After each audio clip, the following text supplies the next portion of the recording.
make sure you have a pension, look at what you're invested in and try to make it as green and clean and aligned with your values as possible. And that's hard to do because most fund managers will only show you the top 10 of what's in their funds. But you can use your voice. You can ask your managers to divest from things that you passionately don't care about. Secondly, think about tax and make sure you come at it from a portfolio perspective. Investing in one company is very unlikely to be a success, but investing in 8, 10, 25 can be very rewarding.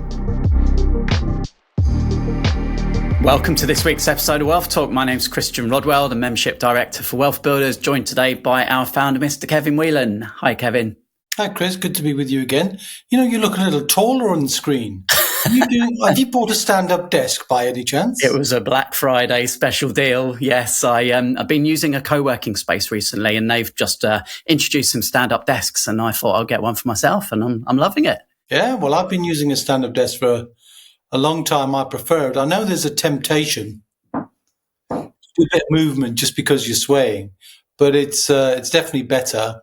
And it's better than sitting down all day, that's for sure. Okay, so this week we're talking about investments, Kevin. So, of course, regular listeners will know about the WealthBuilders model is built around the 7 pillars of wealth, 7 different asset classes you can use to generate recurring income. And number 3, pillar 3, as we refer to it, is investments. So that's kind of the topic of today. And we've talked before, Kevin, about the importance of investing aligned with your own values. And I think that's really topical for today with our guest, Eva-Maria Dimitriadis, who's the CEO and Managing Director of Conduit Connect.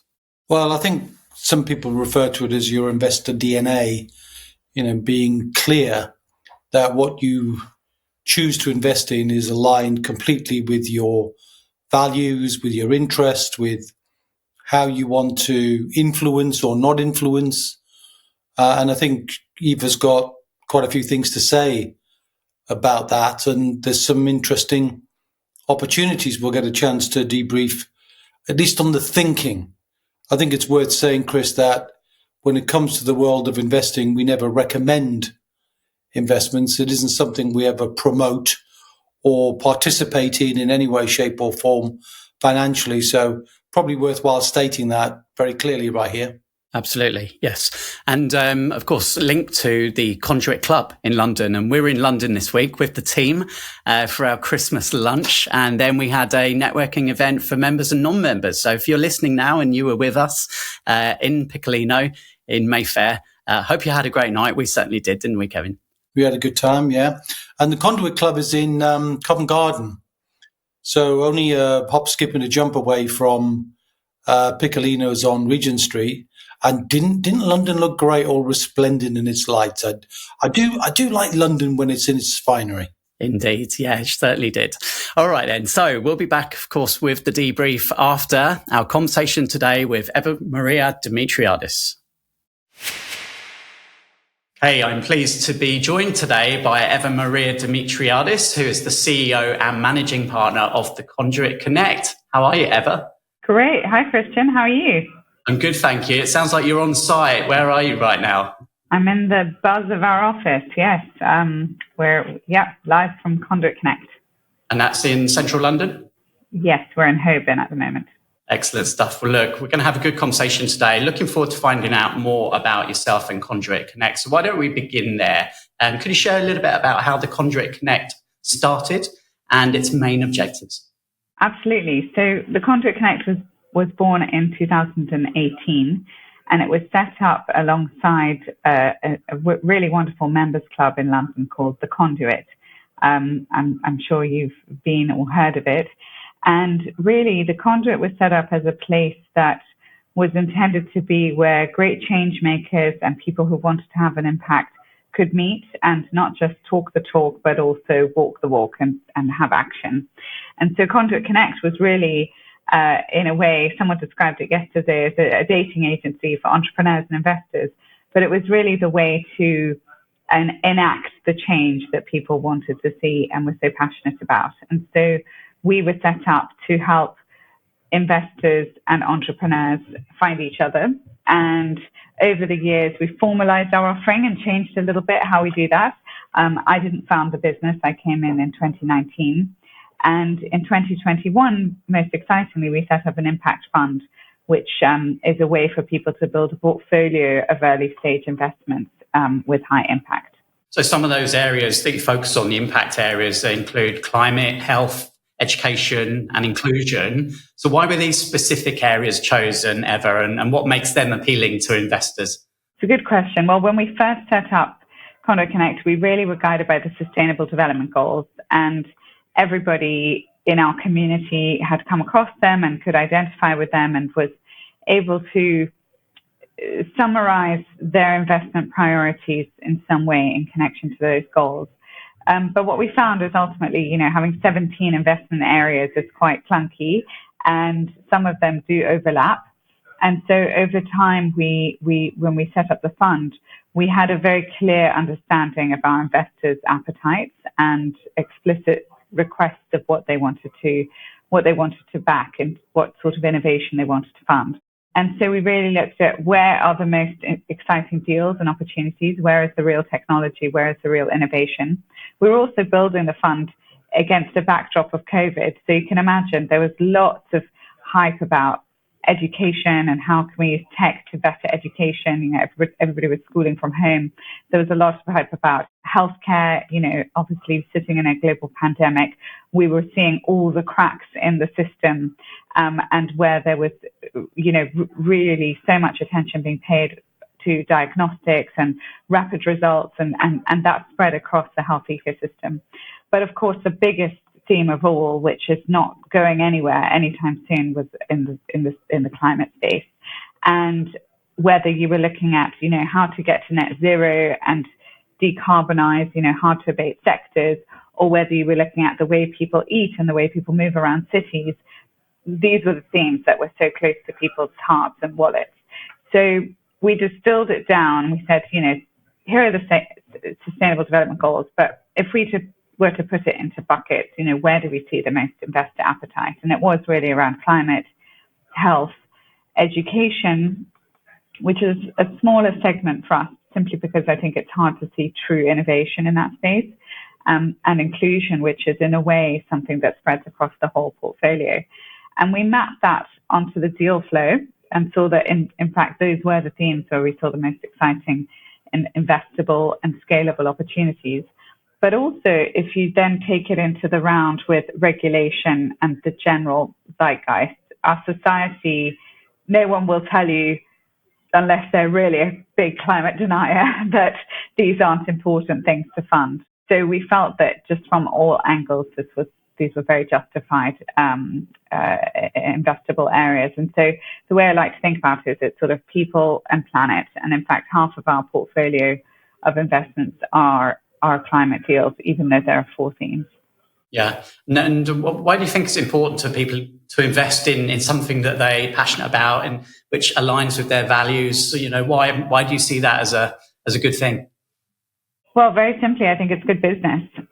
There is no planet B. We know the pressures that this Earth is under, and we've already betrayed several of the planetary boundaries. And we would like a place that our children can live and enjoy the same luxuries that we have and the same resources. And that's not going to be possible if we continue at this rate. So I think people do want to invest with their values because there's an urgency and a critical pressure that's very, very visible to this generation. I like to think that every business is a climate business. Every business is an impact business. It's just whether that impact is positive or negative. And we invest in businesses that very intentionally think about and measure their impacts on people and planet. And so it doesn't mean that there's anything concessionary about the investments we're doing. It's classic venture capital. It's high risk, high reward if you get it right. But we're looking for businesses where the positive outcomes are in lockstep with financial growth. So if you think about it, you have a sort of an impact P&L as well as a financial P&L. Both of those curves should go up in sequence. Eva, can you explain to us a little bit of the process that goes behind the scenes in order to pick these companies that you choose to invest and work with? Absolutely, with pleasure. So I'd say that For the most part, the big outline of our investment process is very similar to most venture capital funds in that we have a large funnel with lots of deal flow, and we go through phases of due diligence to narrow down to the things that we think are most likely to make the return and have the impact that we want to see. So annually, we're seeing about 2,000 deals, and we source our pipeline from universities, accelerators, co-investors, our venture partners, our own team, loads of events that happen in the ecosystem. And the first question is really quite a simple one, which is, does it fit our criteria? Is it of this certain stage, size, profile? So typically we're backing tech-enabled companies with really smart founding teams. Could be a solo founder, could be a group of founders that have great experience, and we need to believe that they have a sort of unfair advantage to be able to deliver the thing that they're trying to deliver. We're looking for them to be solving a true problem that they have fallen in love with and tried to understand. And we want to see that there is some evidence that there's product market fit. So normally there has to be revenue. So it's quite an easy box to check, or a box that often remains unchecked in the case of our pipeline is you see a lot of quite early deals where there is no revenue yet. And we need to draw the line somewhere. We need to manage the risk of our investors. And so that is one where we say, come back to us, when you've proven that there's someone willing to buy this. That doesn't mean that it's not investable. There are pre-seed investors who specialize in that, but that's not our sweet spot. What else are we looking for? We look for diverse founders. That's not to say we won't invest in 3 white guys, but we believe that, opportunities are not equal, but great ideas and implementation are evenly distributed. And so we want to make sure that we have a diverse portfolio. So once we've established that it's a fit and it's within the right range, so we look for companies that are raising over £1 million, have some revenue, are UK based in the case of our fund because it's an EIS fund, which we can talk more about. We then go into a deeper diligence process where, first of all, we bring the deal to our venture partner committee, which is an amazing panel of about 16 professional investors, all with different areas of subject matter expertise. And their role is to really knock the idea around, stress test it, ask the difficult questions where there might be pitfalls, what is the defensible moat around the business. If there is interest, we'll then take it into deeper DD and write an investment paper and take that to investment committee. And at that point, we really need to believe that we're quite willing to write a check for that company. So that's the process. It can take anything from a week to 3 months, depending sometimes on the timeline of the company. And we don't typically lead rounds. We work closely with co-investors. So we might really, really like a deal, but if they're raising 3 million and we're writing a £300,000 check, a lot needs to happen before we can actually sign on the dotted line. So there are lots of dynamics to the round, but that roughly describes our process, and we can move very fast when we need to. Yeah, no, thanks for explaining that. And for anyone listening who perhaps is at the early stage, they're thinking about future investment. You mentioned that you look for some revenue. Do you need to see some proof of concept already in terms of some sales, or might you simply go initially with an idea? So we don't invest at the idea stage.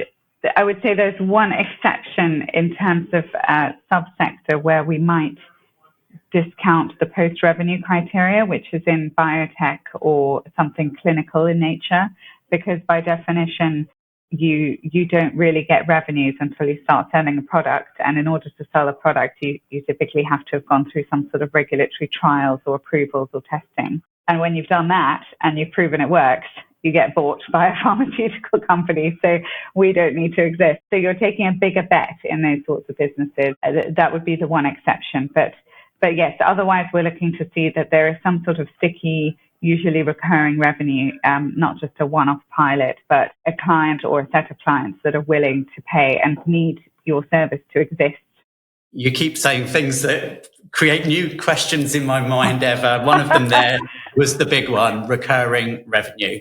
We talk about recurring revenue being so important if you're trying to become financially secure, financially independent. Why is recurring revenue so important when you're looking at the model? I mean, well, it's obvious. You can rely on it, and it grows as the more clients you have. If they're all recurring revenue, then you can see the book of income growing, and it's a great forecasting measure. If you're having to recruit new clients, depending on what your product or service is, each year or each 6 months, then it's really difficult to know how you can compound that and grow exponentially. And a recurring revenue business is valued at a higher multiple as well. Yes, very much depends on the type of business, but that's true. I mean, valuation is an art, not a science. There are, of course, market indicators and certain precedents, and you can triangulate across a peer group, and you can look at all sorts of metrics, multiples on the last round, and a dilution. You know, typically you're giving away about 20% of the company each round, but at the end of the day, it's what are people willing to pay for the business. And we saw some really outrageous valuations back in 2021, which was a sort of peak period for VC. And now there's quite a big recalibration of some of those values. So, you know, having your value hiked up isn't always a good thing if you still have a way to go. Let's move our attention to the investors then. So who are typical investors? Yeah, well, our fund is a retail fund, so I'll maybe pause and use this opportunity to say that nothing I'm saying in this podcast is investment advice, and certainly not tax advice either. But we're a retail fund, which technically means that a retail member of the public could invest, subject to qualifying and meeting a suitability criteria. But we have a really interesting investor base because of our impact, reputation and credentials. I think we attract a slightly younger audience and more diverse, certainly. So about 33% of the investors in our fund are women. That might also be because I'm a woman and we have female leadership and we have lots of female entrepreneurs in our portfolio. But more interestingly, 50% of them are under the age of 50. And I think there are a few reasons for that. One is that it's an impact and sustainable portfolio. And as we've discussed earlier, I think people really care about that increasingly. Two is it is an EIS fund. And I don't know how much your listeners know about EIS, but EIS is the Enterprise Investment Scheme. It is one of the gifts of the UK tax regime and one that the Chancellor did not take away in the last budget. So it was set up in 1994.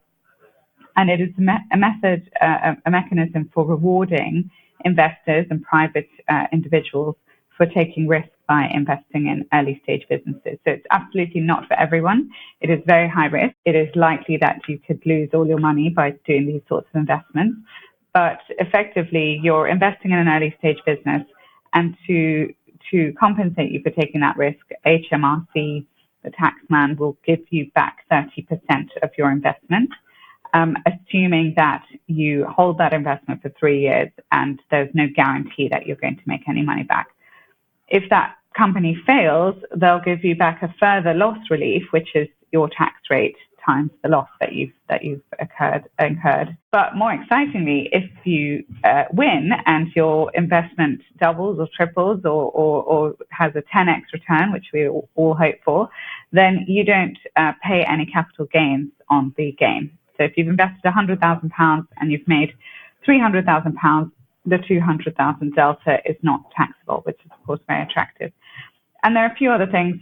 It's not inheritance taxable. So if you're in the later stages of life thinking about exciting assets to pass on to the next generation, this is quite a nice way to cushion from IHT, and a few other things which I won't go into. So it's a beautiful and I think very legitimate tax wrapper.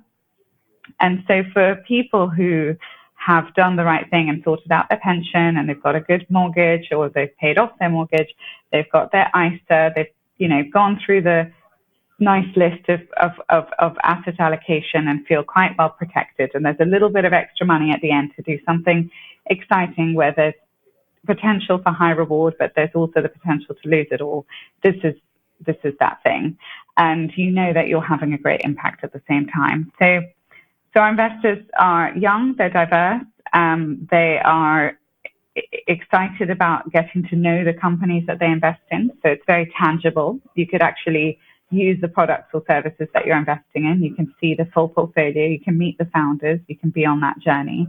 And so I think people find it very rewarding for more than one reason.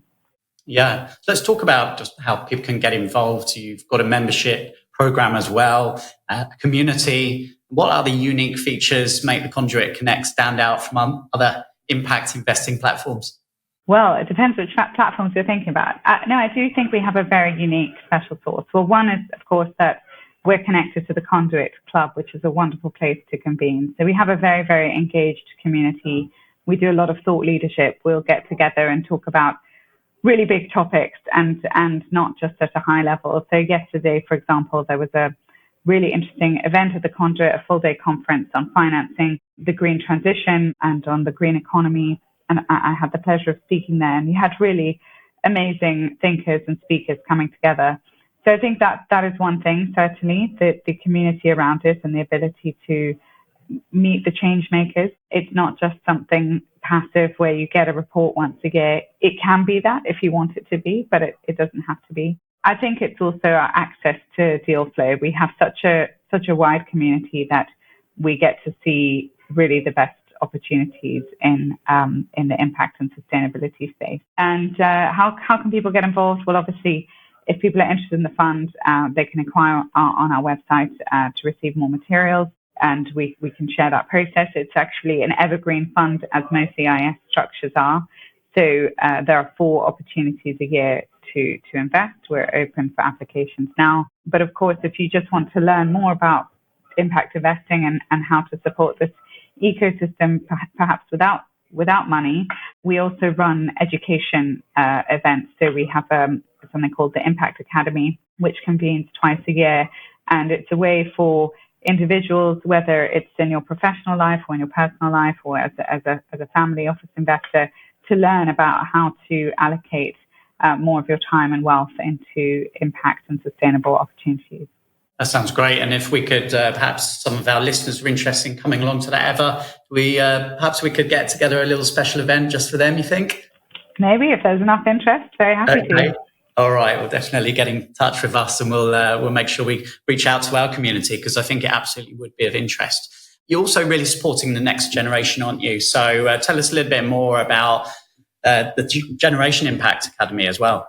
Yes, so that is it. That is the Generation Impact Academy. When I set it up, actually, I told the board that I wanted to call it the Next Generation Impact Academy, and they said, "Well, I don't think you should call it that, because what if I want to come?" Said a 65-year-old guy on the board, and sure enough, we marketed it as Generation Impact Academy, and several of our first cohort members were over the age of 60. So it's refreshing to see that people at all generations are clearly worried about the existential issues facing our planet and looking at how capital can be used to support that. So this is we are not ageist in any direction, but certainly I think if you are a wealth manager today, you are thinking about how do we engage the next generation? How do we ensure that they come and bring their money here for us to help them preserve and grow their wealth and put it into causes they care about? And so there is a little bit of a disconnect currently, and I know a lot of wealth managers are working very hard to close that. But one of the ways is through the products that are being offered, and I think the product that we've designed is highly emotive and highly attractive and has all of the impacts that we discussed, which make it really interesting for younger investors who are looking to learn and do more with their wealth. So I think for me, one of my mission statements is democratizing access to impact. It's not about working only in really high figures. It's about making sure that everybody feels they have a place that they can contribute. And so actually, I'm very happy if someone participates in our course and then goes and invests their money somewhere else, which has that impact, because they've just learned about how to assess and diligence opportunities and think about the outcome of their money. And interestingly, there was a panel yesterday at this conference I mentioned, which was on whether to divest or be active investors in fossil fuels. It was specifically about fossil fuels. And someone made the very good point, from an organization called Share Action, that we can meet the global energy demand without fossil fuels. And so she was really passionately pleading with all of the audience to use our voices and our pensions to divest fully from fossil fuels. And I think that, that's obviously not the space we're operating in. We don't do liquid investments. We certainly don't do fossil fuels. But if everybody of the next generation is thinking, okay, I am invested in listed equities via my pension and via all sorts of other investments, I have a voice, I know that, and I know how to use it, then that for me would be a very great outcome of even something like our Impact Academy, because it's indirectly helping the global flow of capital move into to greener things. Does someone have to meet some minimum criteria to invest? Is there minimum amounts, high net worth, sophisticated investors? Yes, so it is £25,000 minimum ticket. So by no means fully democratized, I'm afraid. There are platforms where people could invest smaller amounts. We haven't adopted such a platform. And there are certainly a number of criteria, which I won't go into here, but it's an FCA regulated product. So our compliance team need to be certain that investors are qualified to invest, understand the risks, understand that this is not liquid and they may lose some of their money or all of it. So yes, there are a number of criteria, and there's a full kind of application screening. But yes, I'll leave that to the small print and to the FCA website. And just finally then, Eva, is there any final advice that you'd give to our listeners who are considering this path of impact investing, if they're new, anything, final tips for them to kind of take as their next steps? Well, you're putting me in a difficult position, because I said I wouldn't give any advice, and now you ask me to give advice. But I'll tell you what, if I was giving myself advice, this is what I'd say. First of all, do the right thing. Make sure you have a pension. Look at what you're invested in and try to make it as green and clean and aligned with your values as possible. And that's hard to do, because most fund managers will only show you the top 10 of what's in their funds. But you can use your voice. You can ask your managers to divest from things that you passionately don't care about. Secondly, think about tax. Get advice. Make sure you're optimizing your personal situation. And if it is relevant to you and you would like to take a bit of risk and it is suitable, then certainly think about EIS. It's a wonderful thing, and it's a very exciting way to support early stage businesses. But you do have to understand the risk about it and make sure you come at it from a portfolio perspective. Investing in one company is very unlikely to be a success, but investing in 8, 10, 25 can be very rewarding. Thanks so much, Eva. Really appreciate you sharing today. If someone wants to take a look online, have a look, find out a bit more, where should they head to? conduitconnect.com. And next time Kevin and I are in London, we'll let you know. We'll come and have a glass of wine at the Conduit Club. Perfect. Love to see you there. All right. Take care. Thanks so much. Thank you. Thank you, Christian. Okay, so thanks to Eva there for sharing more about the investment opportunities at Conduit Connect. And before we dive into some of those points that were discussed, Kevin, I'd like to read out our latest review this week on Trustpilot. And that's come in from Haven Services, saying it's rare in financial matters to find someone with ethics you have, and more so that you've managed to bring a team together who honour you and them as well. Hats off to you. Yeah, so I know you seem to stumble with that one, but essentially the point is that this person is shining a light on our integrity. And we're very grateful for that. And we appreciate the hats off, and I'll tip my hat off to you. And I know who that is. That's a gentleman called Ian, who we very much appreciate his continued trust. And he was kind enough just recently to send a connection our way. And we love that too, don't we? Probably never a day goes by without us getting some connection or other to either a member or a partner or someone who knows us and likes us well and wants to share our details because of our integrity. So thanks to Ian for showcasing that. I appreciate that very much. Sure, connections being so important at WealthBuilders, of course, for our members with education and community. And we've got a whole directory available to our members of all of our professional contacts. So whatever they're looking for, whether it be brokers, solicitors, educators, then we've got the very best people in there. That's our intention, is to, keep focusing on providing access to the world's best experts, well, at least the UK's best experts. I think we can safely say we're not really covering the whole world. But I love the fact that we're able to really bring those experts, because in a who, not how culture, it's who you know who can give you an intellectual shortcut, a lesson or two that can prevent you from making mistakes, or in most cases, save you money as well, because we negotiate either added value or some kind of reduction in price.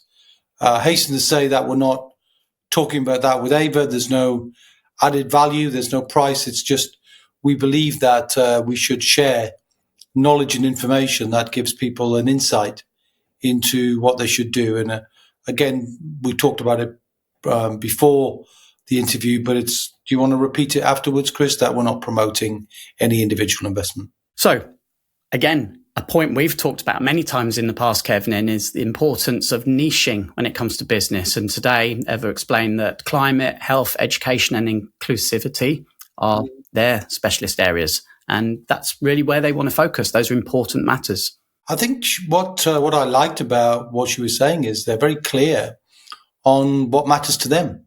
From an impact viewpoint, from a specialism viewpoint, from a minimum investment viewpoint, all of the things I think she was very clear about. And I think that's a lesson for all business owners, to be very clear about your niche and about what you're offering, rather than be pulled or pushed in any direction, on price, on minimum value, and so on.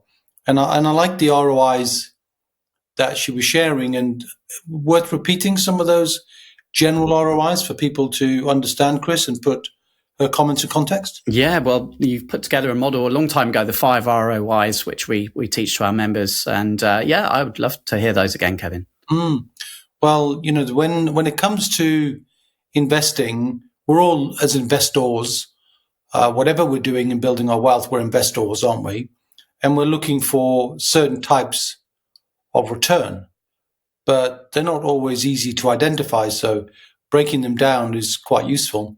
Be interesting to see if anybody's got more than this. But the first and most important one is always the return of your investment. You want to make an investment, and more often than not, your deliberate plan, if you're building your wealth, is to make sure your capital is as secure as possible. And it's very clear from Ava's points that your capital isn't secure when you're investing in higher risk items and newer startup businesses. And that's fine, because when you have got that security, that independence behind you, she said, you can often, when you've taken care of all the important things, you could start to look at how you could make a different ROI, which wouldn't necessarily be the return of your investment, but it could be return on it. Because in some cases, as she mentioned, you could many X times your business. And I'm very grateful she didn't say how many X, because that would be inappropriate. But that's the value, isn't it, of speculative investments. Sometimes you can deliver yourself a handsome return. But I think more often than not, those sorts of returns, come with such a high degree of risk. And she didn't shy away from those things, and that was great. But I think one of the investment returns, I think, is a return on intellect, which means you learn more about the investment, you understand it more. And I think the degree to which that she was trying to shine a light on the very clear niche, then people can understand what's the value in the world. And of course, you asked the question, didn't you? Do you deal with startups? And they don't. They want a revenue model, and they touched on recurring income model, which would be useful to pick up on in a moment. But I think that knowing where the investment is going, know what it's trying to do, is a good one. I also like the return on interaction. I think in a world where we're becoming increasingly disconnected from our investing, we've talked about this with children, aren't they? That they sort of do everything on tap, so to speak, and they become completely disconnected from investing. And I think the opposite is true here. What she's trying to do, and I applaud her for that, is trying to get people of all ages. Of course, there was a propensity she mentioned for younger people, more diverse as well, to want to make that kind of social value. But they wanted the interaction of being able to meet the founders, greet the founders, talk to the founders. And that's where having a established venue, a wonderful venue in the heart of London is a good thing. And of course, they're meeting in different places and on Zoom and other technology too. But I think the big one is return on impact. And I think when people can see an impact, which predominantly, she talked about the climate being the most positive one, then when you're focusing on that, and she mentioned medical as well, but climate being the main issue, then you can see that business and climate have a very clear interaction. So the impact of that can go a long way for people to want to make an investment because they want to be part of that impact. And I think that was very powerful. So, return on your investment, return of your investment, return on intellect, return on interaction, and return on impact are all very valuable. And people will move mountains to make an impact. So I think, there's very positive reasons why people would give what they're doing a very good look. Yeah, thanks for resharing those again, Kevin. And I always find it interesting with kind of venture capital is like, how do you value such an early stage business, right? And some big numbers at times, aren't there? And Eva said valuation is an art, it's not a science, but we know that a recurring income business will definitely value at a higher multiple, which is why we always talk about recurring income being so important, that cash flow as well as those capital events when you're building wealth. I think the recurring income is the most important consideration from a wealth builder perspective because the predictability of it, the dependency, or less dependency on the owner if there's predictable recurring income, the fact that there is a higher valuation, even if it is artistic, there is a higher valuation associated with membership, subscriptions, automated income, than there is with other forms of income because they're temporary, they're transient, whereas these are more permanent and more likely to be reliable. And in the end, when a business is sold, an acquirer and a VC, venture capital companies, always want to make their money, and traditionally they want to make it in a very short term, like 5 years, say.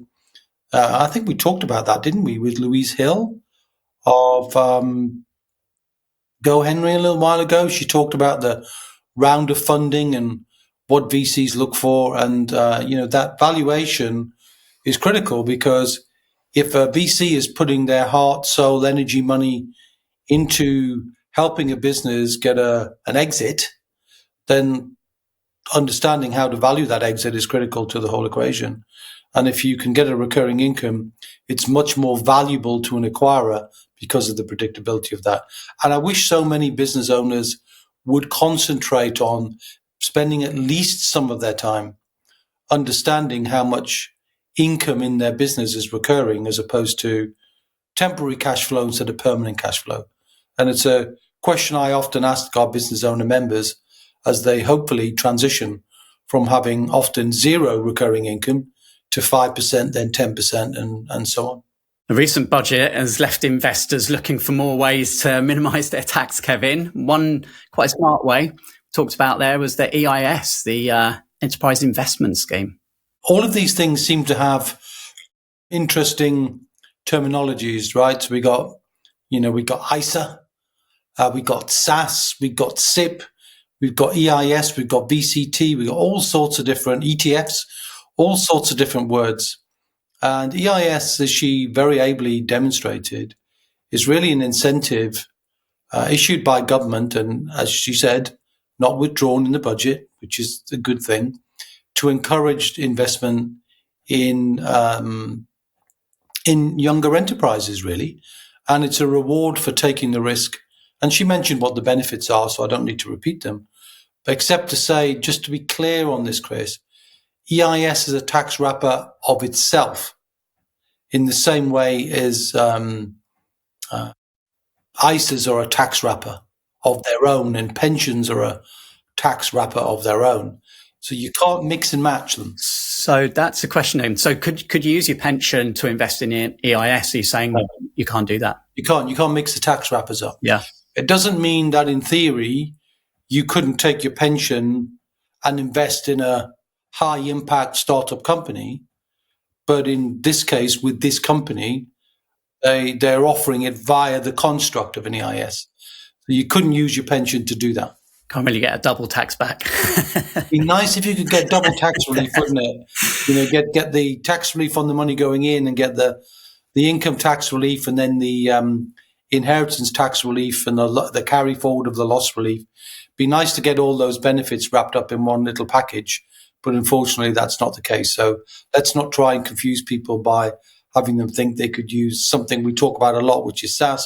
You can't use your SSAS money to be able to do that. However, if you're old enough, like me, and you want to take money out of your pension, tax-free cash, for example, and you want to invest in the EIS, you can do. So you could have had some benefit and then got the other benefit. But of course, we must never let a tax tail wag a dog. You have to be clear that if you're investing, why you're investing, does it fit your DNA? Does it fit your overall lifestyle? Does it fit your overall wealth? Does it fit your risk attitude? All sorts of different things have to be really considered before making an investment in anything. And that's why, as I said, we don't promote any individual investment, including this one. So that was a good episode, and always good to look at different pillars. So we've been talking recently over the last couple of weeks about business, about property, how that's been impacted with the budget. So it's good to focus on more the investing side of things today. And any other summaries or final points from your side, Kevin? Well, thanks for asking. But I think in summary, I would say that anybody who is serious about building wealth, whether it's in business, in property, in investing or in pensions, has been bashed a bit, haven't they? So it's always good to bring opportunities to showcase that you can choose your own response to how you want to deal with that. And so everything's affected. So how you respond to it, well, it's good to get other people's ideas, because often when you hear other people's ideas, it helps you shape your own. It helps you shape and almost cut an edge to who you are, and you discover what you like and what you don't like, the impact you want to make, and all those other ROIs that I mentioned earlier on. Sure. And if you've got any questions and you'd like to get in touch with us, we're always here. The team's always happy to jump on the phone, have a chat. So do head to the Wealth Builders website. All the links there will be there for you. And of course, all the recordings of the podcast. We probably don't say this enough, Kevin, but we've got the whole catalogue, nearly 270 episodes now, all on the Wealth Builders website, broken down by category. So you can go there, you can filter all the property episodes or the family and legacy or tax or whatever you want, and the videos, because we record all of these podcasts each week on video. So head to the site and have a look around if you've not been there recently. Well, it's a heck of a free resource, which gives you a rambling wandering through the art of wealth building. But what it doesn't do, of course, it doesn't bespoke and create a plan. To do that, you need to really connect with wealth builders in a more formal way. And why not have a call if you've been looking for a pathway, deep down you're relying on one source of income in your business or in your job, you're over-egged in the stock market basket, let's say, as far as your traditional investments are concerned, then why not have a conversation with us about how you could widen, diversify, and create a completely different plan for your overall wealth, not just for you, but of course the next generation too, which was very important, of course, in this, as she was talking about, even naming it at some point, the next generation plan. But in the end, I think it's still a very powerful thing to include the next generation. And why not do that if you're building your wealth? Include the opinions and include the impact that the next generation want to make as part of your overall family wealth plan, not just your own individual plan. So we hope you enjoyed listening to today's episode. If you did, if you'd like to share it with somebody, then hit that share button on your podcasting app right now. And we'll be back with another episode, same time, same place next week. We will indeed, my friend, and enjoy standing up at your desk. Until then, see ya.